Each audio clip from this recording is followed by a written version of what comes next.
Bonjour mes amis, que Dieu, dans son infinie grandeur de miséricorde, de compassion, d'amour, de tolérance, vienne à la rencontre de votre nécessité, qu'il vienne à la rencontre de vos dilemmes et problèmes, et qu'il vienne bénir votre vie. Dieu, mes amis, est Père, c'est-à-dire, il est l'origine de tout ce qui existe dans le monde. Dieu est Père, il est l'origine de toute la grandeur, gloire qui existe dans les cieux et sur la terre. Pensez avec moi, vous qui êtes mère, vous qui êtes père, vous qui avez engendré des enfants, vous qui savez ce qu'est être enfant, vous savez ce qu'est être enfant, comme vous savez ce qu'est être mère, père, du moins vous avez cette conscience. Vous pouvez ne pas exercer votre condition de père ou de mère, mais vous avez des conditions. Donc, ce que je veux que vous sachiez, c'est le suivant. Tout comme nous, êtres humains, même remplis d'erreurs, nous sommes remplis d'erreurs, de failles, car nous sommes argile. Nous ne sommes rien au-delà d'argile, mais cette argile, vraiment, argile, nous sommes argile, nous tous. C'est pour cela que, quand nous mourrons, notre corps se défait, il retourne à la poussière. C'est cela, il retourne à la terre. Mais Dieu nous a donné l'esprit, qui est sa sagesse, l'esprit d'intelligence, l'esprit par lequel nous pouvons juger avec équité, justice et décider notre vie, décider notre destin, décider le destin, notre destin de chaque jour. Donc, quand le Seigneur Jésus nous enseigne à demander le pain quotidien, le principal pain qu'il nous donne, c'est la direction pour ce jour, la direction de notre vie pour ce jour. Saviez-vous, pour Dieu, il n'y a pas d'hier ni de demain. Dieu est, tout simplement, il est.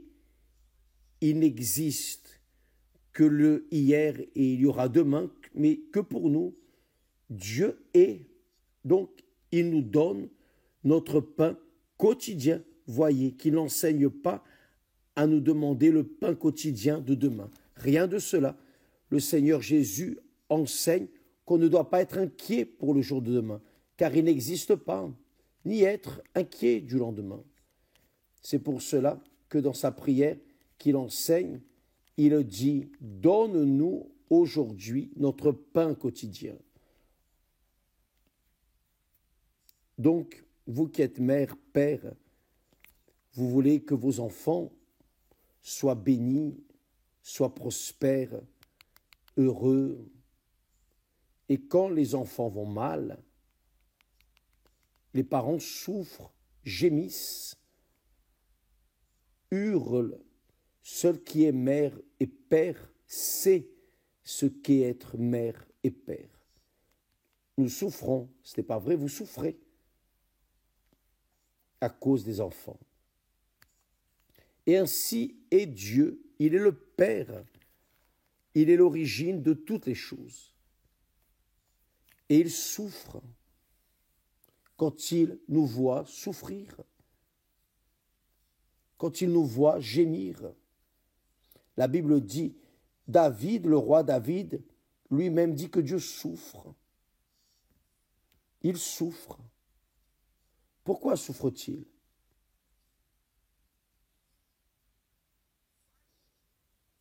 parce qu'il fait de tout, ou il a fait de tout, pour que nous puissions avoir une vie digne, une vie abondante. Le Seigneur Jésus a dit, le diable est venu dérober, égorger et détruire, mais moi, je suis venu pour que les brebis aient la vie et qu'elle l'ait en abondance.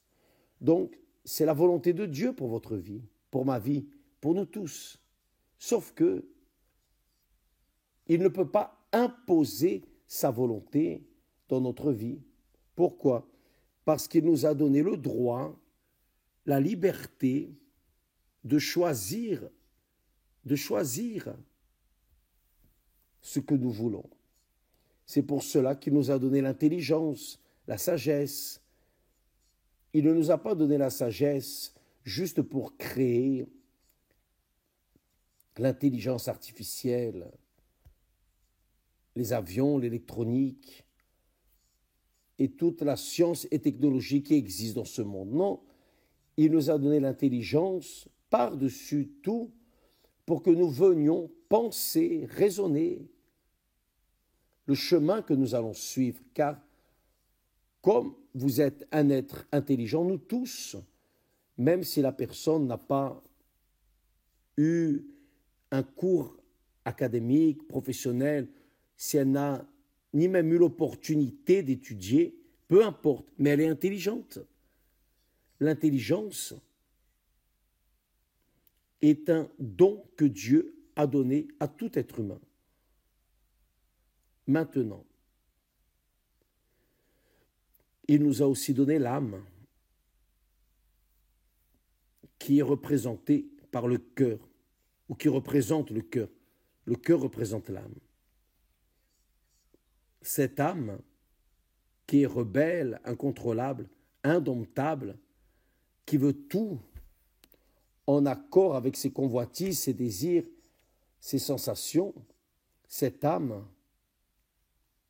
souvent, la plupart des fois, fait que la tête ne pense pas et oblige la personne à prendre des décisions erronées dans sa vie. Le Seigneur Jésus a dit, faites attention, c'est très fort. On a dit hier ce que le Seigneur Jésus a dit aux religieux, aux personnes religieuses. Il leur a dit, vous êtes d'en bas, c'est-à-dire d'ici d'en bas, du monde. Moi, je suis d'en haut, je suis d'en haut. Vous êtes d'en bas, moi, je suis d'en haut. Et il dit plus, vous êtes de ce monde, moi, je ne suis pas de ce monde.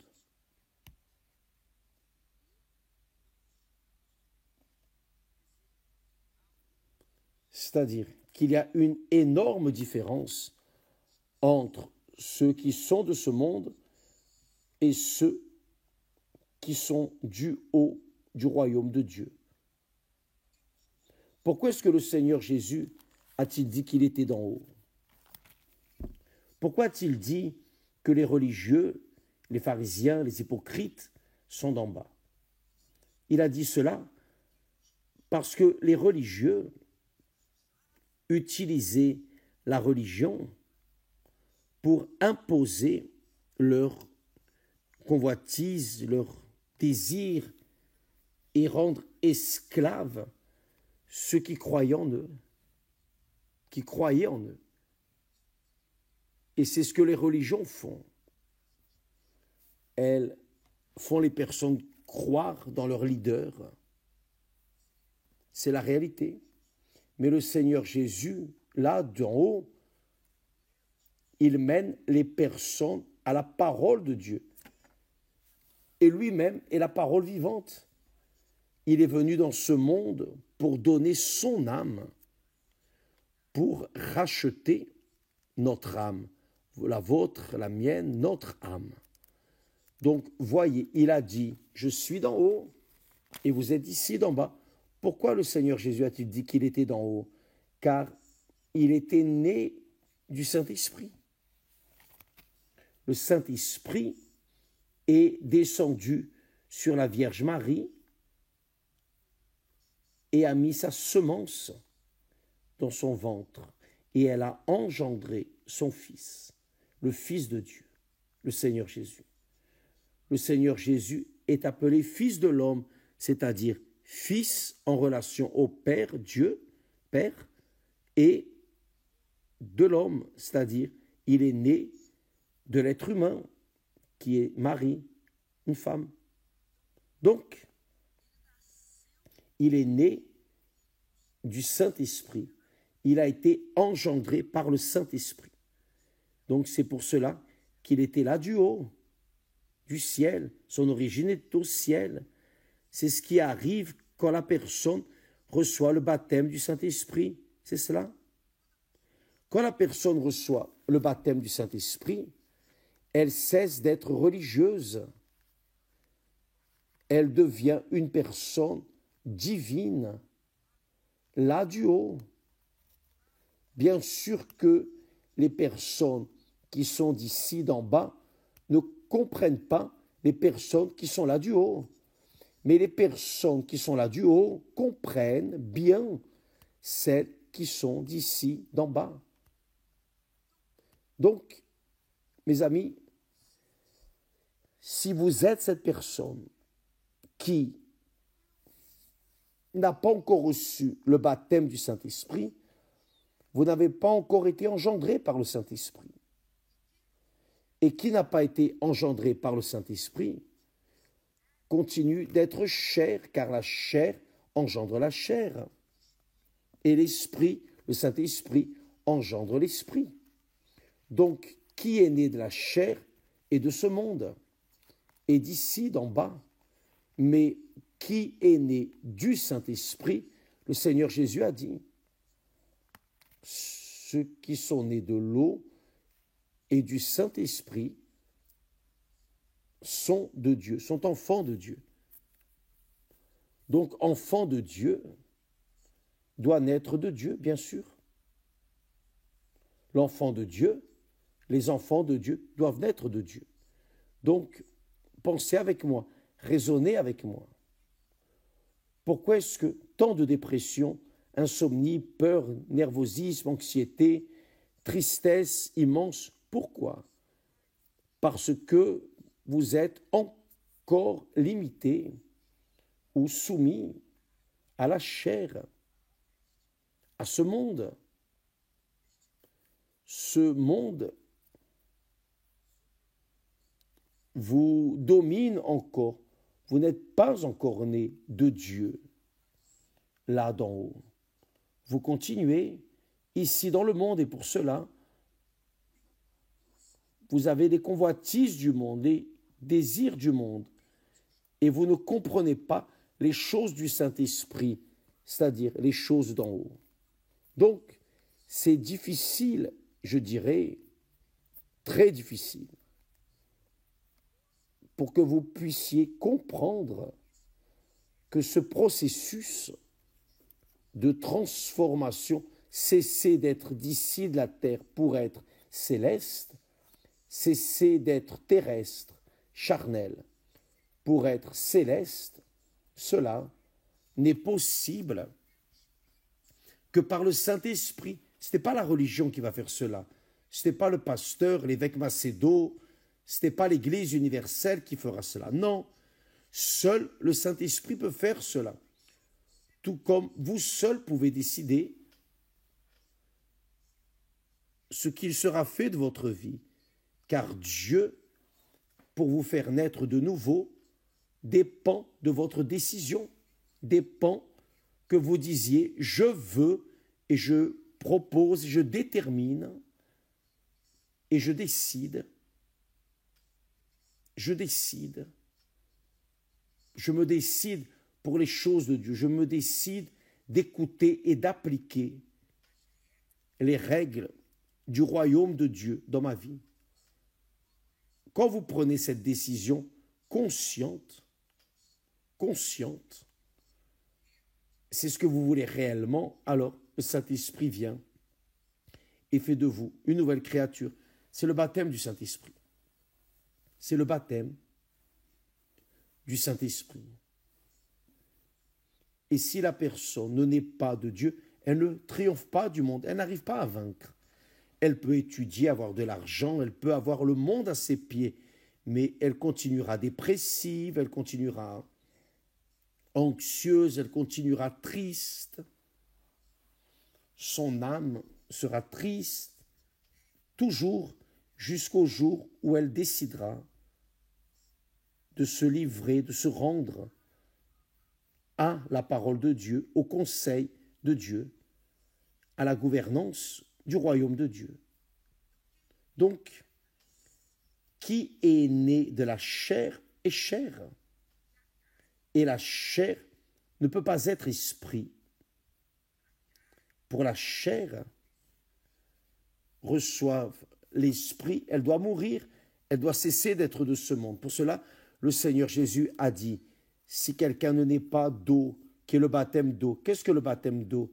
Le baptême d'eau, ce n'est pas une cérémonie pour dire que maintenant vous êtes de cette église, de cette dénomination, non. Le baptême d'eau, c'est l'ensevelissement. Le baptême veut dire ensevelissement. Dans l'original, ça veut dire ensevelissement. Vous mourrez spirituellement pour ce monde. Vous annulez votre identité, car vous êtes mort. La personne cesse d'exister à travers le baptême d'eau.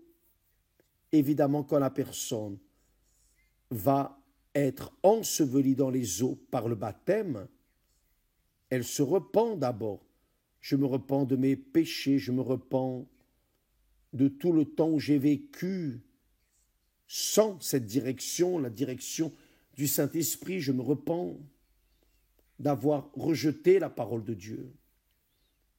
Et je veux mourir pour ce monde. Là, oui, vous cessez d'être du monde, vous cessez d'être d'en bas, vous vous baptisez d'eau, vous êtes ensevelis, et quand vous vous relevez des eaux, c'est pour commencer à vivre en nouveauté de vie, c'est-à-dire avec une vie nouvelle. Et ce processus, seul le Saint-Esprit peut le faire, personne d'autre. Nous baptisons les personnes. Je peux vous baptiser dans les eaux. Je peux baptiser n'importe qui dans les eaux. Mais le processus, la nouvelle naissance, pour que vous naissiez du Saint-Esprit, seul le Saint-Esprit, je ne peux pas faire ça. Nous pouvons prêcher, enseigner, orienter, prier, mais je ne peux pas faire le travail qui est exclusif au Saint-Esprit. Lui seul peut faire cela. Lui seul peut faire de vous une créature là du haut, car là vous aurez la nature divine.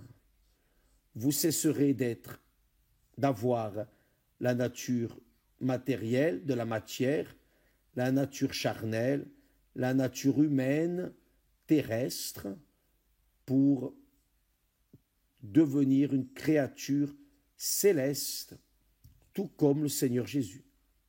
Tout comme le Seigneur Jésus. L'apôtre Paul enseigne cela. En 1 Corinthiens, chapitre 15, au verset 45, il dit que celui qui est né de la chair est chair.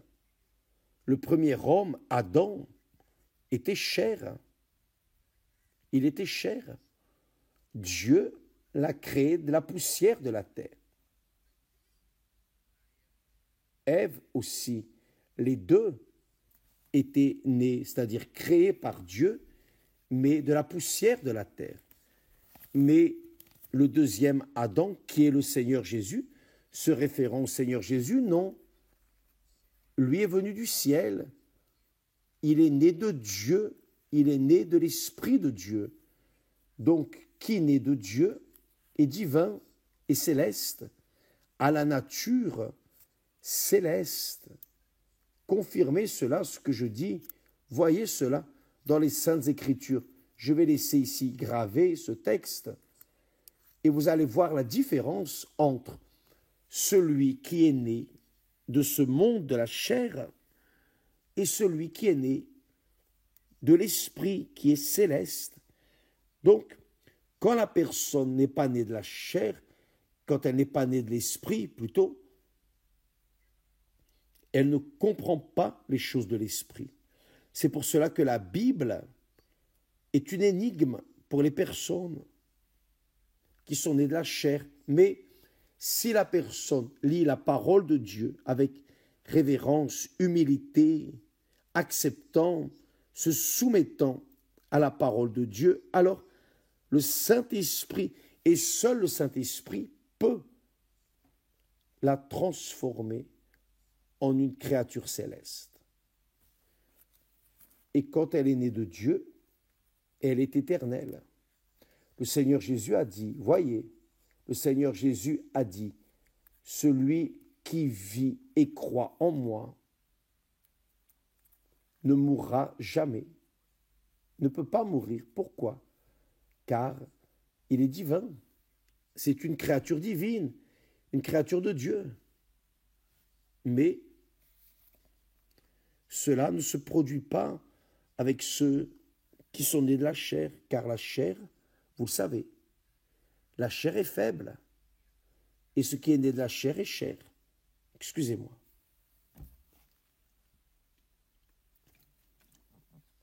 Pour cela, le Seigneur Jésus a dit, vous êtes d'en bas, aux hypocrites, aux religieux. Je suis d'en haut. Donc, qui naît du Saint-Esprit à l'exemple du Seigneur Jésus est d'en haut, est enfant de Dieu, car il naît de Dieu, il naît du Saint-Esprit. Mais qui ne naît pas du Saint-Esprit n'est pas de Dieu. Il est enfant du monde, il est d'en bas.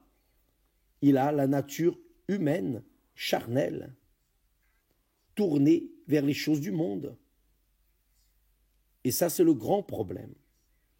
Ça, c'est une situation réellement critique pour ceux qui ne sont pas nés du Saint-Esprit. Mais quand la personne reçoit le baptême du Saint-Esprit, elle connaît Dieu, elle sait qui est Dieu, elle a conscience de qui est Dieu, car Dieu est esprit, et elle, parce qu'elle est née de l'Esprit de Dieu, elle est spirituelle, et elle comprend Dieu. C'est pour cela, quand Philippe a dit au Seigneur Jésus, Maître, montre-nous le Père. Tout le monde veut voir le Père, tout le monde veut voir Dieu. Mais le Seigneur Jésus a dit, Philippe, il y a si longtemps que je suis avec vous et tu ne connais pas encore le Père. Celui qui me voit, voit le Père. Et qui voit le Père me voit. Car nous sommes un. C'est-à-dire qui naît de Dieu, est enfant de Dieu, connaît le Père et le Père le connaît. Et qui naît de Dieu peut prier notre Père qui est aux cieux. Alléluia. Cela est grandiose. Notre Père qui est aux cieux. Vous pouvez l'appeler mon Père. Mon Père. Au lieu de dire mon Dieu, vous allez dire mon Père. Parce que vous êtes enfant, vous êtes fils, vous êtes fille. Et ce privilège, il n'y a pas de plus grande richesse. Il n'y a rien de plus précieux. C'est ce que Dieu donne à tous ceux qui croient en lui. Et la croyance, ce n'est pas un sentiment, mais une décision que nous prenons dans la tête. Je décide de me livrer, je décide de me soumettre au roi ou à la gouvernance du royaume de Dieu, d'obéir à ses règles, suivre sa discipline. Là oui, le Saint-Esprit fait le reste. Avez-vous compris, mes chers amis?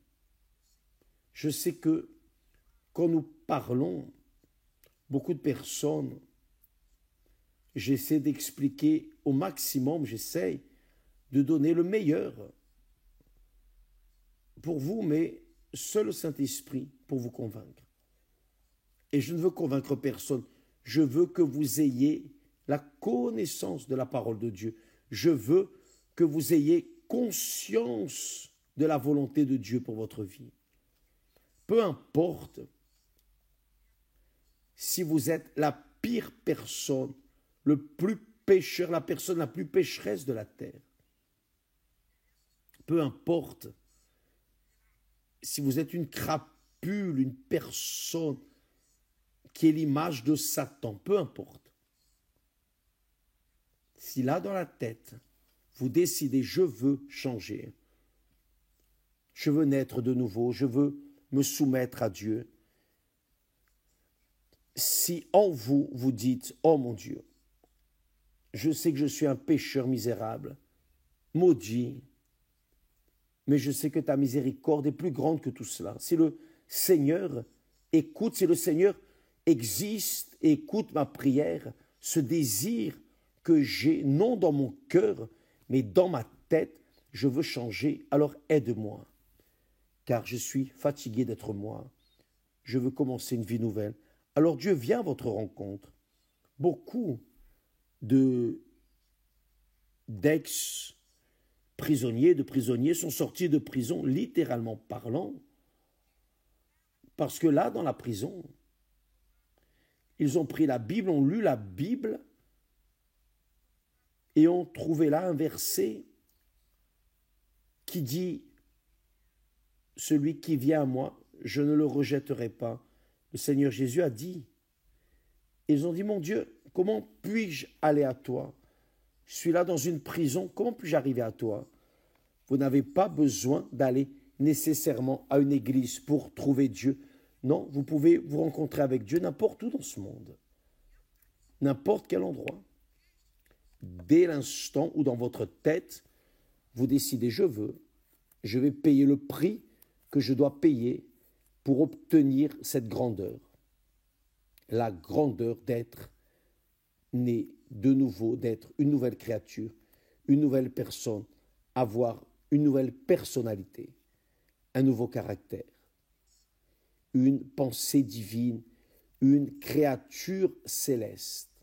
Je ne veux plus être une créature terrestre, démoniaque, une créature corrompue, pécheresse, blasphématoire. Non, je veux être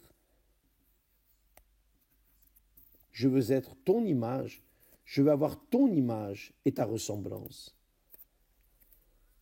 qui était l'image du premier Adam initialement, mais après il a perdu cette image et est venue l'image déformée et l'humanité a grandi, engendrée à cause de cette image déformée, l'image de ce qui est terrestre.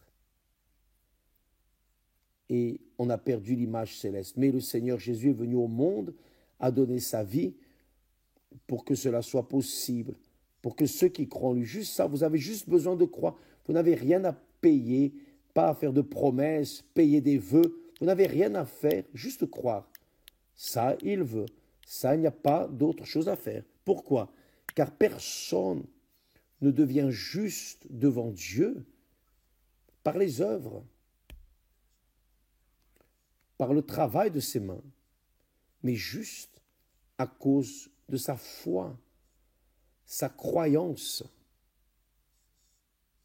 sa soumission à la parole du Seigneur Jésus. C'est par la foi que nous sommes sauvés.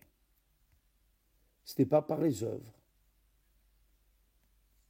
Ce n'est pas parce que nous avons fait la charité que nous serons sauvés. Non, c'est parce que nous croyons. Le juste vit par la foi. Le juste vit par la foi. Il vit. Il a la vie par la foi dans ce que Dieu a promis qu'il ferait, et il croit. Et il reste dans l'attente de l'accomplissement. Mais il marche dans cette foi, cette perspective, cette espérance de pouvoir un jour le voir face à face. Donc, mes amis, Maintenant, je pense que vous avez compris que ceux qui sont d'en bas, ceux qui sont terrestres, ne peuvent pas comprendre ceux qui sont d'en haut. C'est ce que le Seigneur Jésus a dit aux religieux, qui étaient les professionnels de la religion, de la loi. Ils connaissaient très bien la Torah, la loi de Moïse, les psaumes, les prophètes, mais ils avaient seulement la connaissance de ce qui est écrit. Mais ils ne pratiquaient rien de cela. C'est comme Satan. Satan a la connaissance de toute la parole de Dieu, mieux qu'aucun de nous. Mais il continue d'être Satan. Donc, il ne suffit pas de savoir, il faut être soumis à ce que Dieu a dit. C'est comme a dit le Seigneur Jésus à Satan, l'homme ne vivra pas seulement de pain, mais de toute la parole qui vient de la bouche de Dieu. Et ne vit de la parole qui vient de la bouche de Dieu. Ceux qui sont d'en haut, qui est ici d'en bas, vit de ce que le monde offre. Donc, il y a cette brutale différence entre ceux qui sont d'en bas et ceux qui sont d'en haut. Ce n'est pas une question de chance. Tout le monde a le droit, le privilège. Ce serait même une injustice que la personne soit tirée au sort pour naître de Dieu. Ce serait une injustice de Dieu. Dieu n'est pas injuste. Il donne sa parole à tout le monde. Qui croit en elle sera sauvé. Qui ne croit pas continuera d'être terrestre et continuera à souffrir les conséquences d'appartenir au royaume de ce monde. Mais qui croit dans sa parole, aura le privilège de connaître le Dieu invisible, le Dieu créateur des cieux et de la terre, car la personne se soumet à sa parole et suit et obéit et vit de ce que Dieu a dit, grâce à Dieu. Mes amis, ce dimanche,